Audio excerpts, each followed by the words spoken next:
મારું નામ પલાશ નરસુભાઈ દીતાભાઈ, ગામ આંબલી મેનપુર. ને બાબુભાઈ ને સાથે રહીને કામ કરતેલા તે વખત તાલુકો લીમખેડા હતો, અત્યારે ધાનપુર બન્યું. અને જિલ્લો દાહોદ, તે વખત જિલ્લો પંચમહાલ. હા, પંચમહાલ. હા. હવે 95, 96, 97 ની અંદર અમે ગ્રામ પંચાયતની ચૂંટણી લડ્યા હતા અને પછી હારી ગયેલા શરૂઆતમાં. તેમાં બધી આવી કોઈ જાણ પહેચાણની અને આવું બધું વિજ્ઞાનની અજ્ઞાન હતું, અજાણ હતા એવા હતા અને ચૂંટણી લડ્યા હારી ગયા. તો થોડી કોટથી હારી ગયેલા. અને અમારી પંચાયત પાવ ને આંબલી મેનપુર ગ્રુપ ગ્રામ પંચાયત હતી. તો હારી ગયા પછી અહીંયા જ માંડવો હતો, આ મકાન છે ઘાસનો.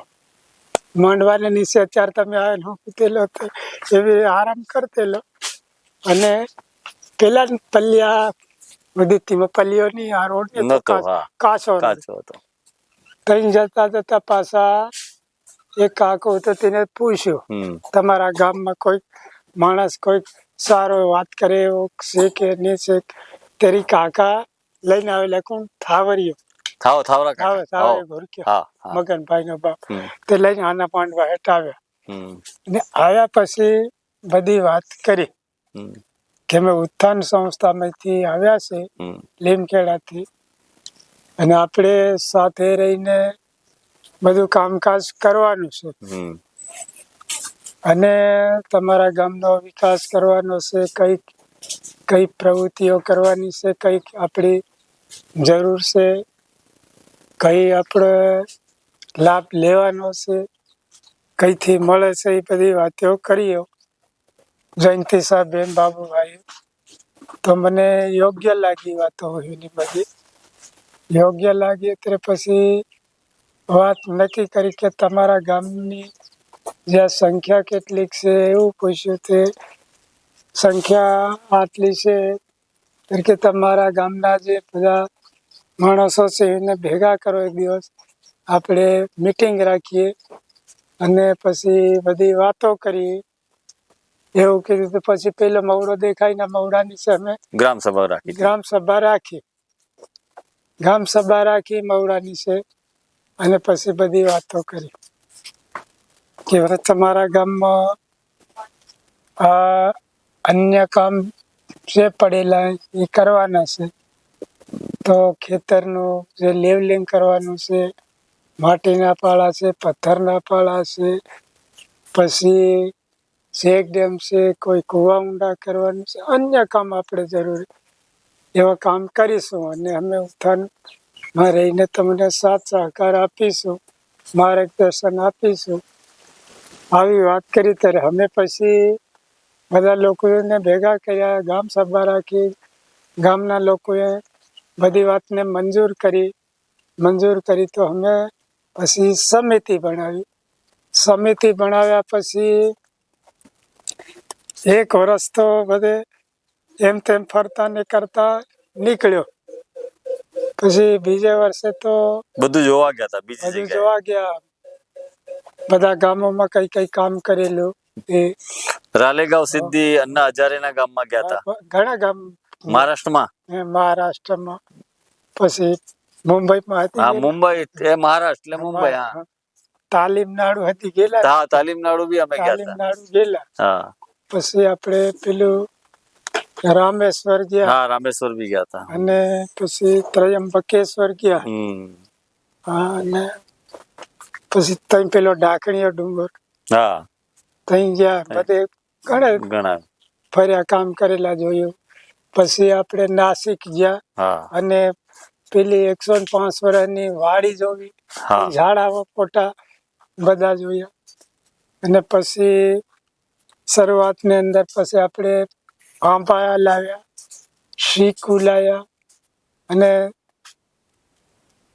બધાને આંબા આપ્યા, શીકુ આપ્યા, જામફળી આપી અને વાડીઓ બનાવી પછી આ જમીન લેવલિંગ કરી, કુવા ઊંડા કર્યા, આવા બધા ઘણા કામ કર્યા અને લોકોને ઘેર પટ્યા ફાયદો થયો. અને પછી બચત મંડળ બનાવ્યું, એની અંદર ફાયદો થયો. પછી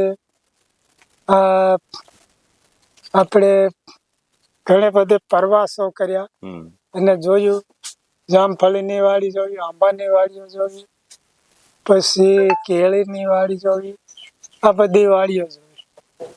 અને પછી અમે આ આંબા 13 બનાવેલા હતા, 97 માં લાવેલા વાપી વલસાડથી.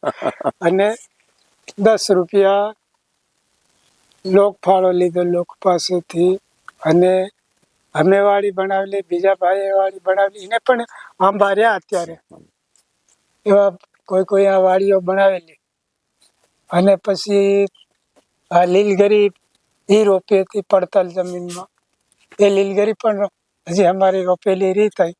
અને આ મંદિર વાળા ડુંગરે પણ રહી 2-3 વાર વેચી આપણે. અને ખાડો ખોદવાના પૈસા, રોપાના પૈસા, આ બધું કર્યું. અને પછી તે વખત 4 વર્ષ સતત વરસાદ ઓછો વરસ્યો કુદરતી રીતે, તો આપણા ગામની અંદર પીવાનું પાણી નહીં મળે, તો હેડપંપ કર્યા. પછી આ હવાડા કર્યા. પછી ઘાસ સારો નહીં મળે તો વાપી વલસાડમાંથી પેલી ગાંઠ લાવતેલા, તો 120 રૂપિયાની કે 60ની એવી કઈ ગાંઠ મળતી. તેમાં પૂળા 100 પૂળા, 110-20 પૂળા નીકળે, પણ ખડેલું ઘાસ લાંબા સમયથી. ત્યારે પછી આ વાતની ચર્ચા થતા આ વાત મળી કે તમારા ગામ, તે વખત સરકારે કાયદો કરેલો, 1991માં ઠરાવ કરેલો, ઠરાવની નકલ બી આપણી પાસે છે.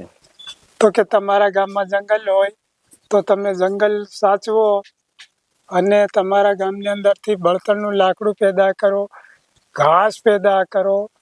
અને તમારા ગામની મિલકત તમારી છે.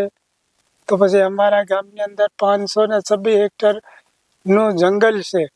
260 એકર ગૌસરનું, એમ કરી અમારે ઘણી જંગલની જમીન રહી. અમારે જંગલની જમીન બહુ, તો અમારે જંગલ સાચવવાનું છે. અને એ સમિતિ બનાવી, તો અમે જંગલની સમિતિ બનાવી અને લગભગ રજીસ્ટ્રેશન કરાવી દીધું. જંગલ સાચવવા તૈયાર થયા. ગામના લોકોમાં 10-10 જણાની ટુકડી બનાવી અને જંગલ સાચવતા. જંગલ પણ બેઠું કરી દીધું. અને પછી આડોશી પાડોશી આ ગામોના લોકો અમારા જંગલના પહેલા લાભ લેતેલા, ઢોર સારતેલા, મકાન બનાવવા લાકડું લીધેલા, બળતણ માટે લાકડું લીધેલા, ઘાસ લઈ જતેલા. એ લોકો નટકાયા એટલે લોકો પછી બીજા ગામના એવું કે આ જંગલ આવું કઈ થો કાયદો લઈ આવીને જંગલ આપણા વડવા મરી ગયા, આવું નથી ને ભગત આવા કાયદા કઈથી લઈ આવે, એટલે જંગલ આપણું છે બધાનું, એમ કરીને અમારી સાથે ઝઘડો કરવા થયા મોટા ગામના લોકોના. તો આપણું ગામ પાવ ગામના, તો પંચાયત એક છે એટલે અમારો હદી હક છે એવું કરીને એ લોકો ઉઠ્યા.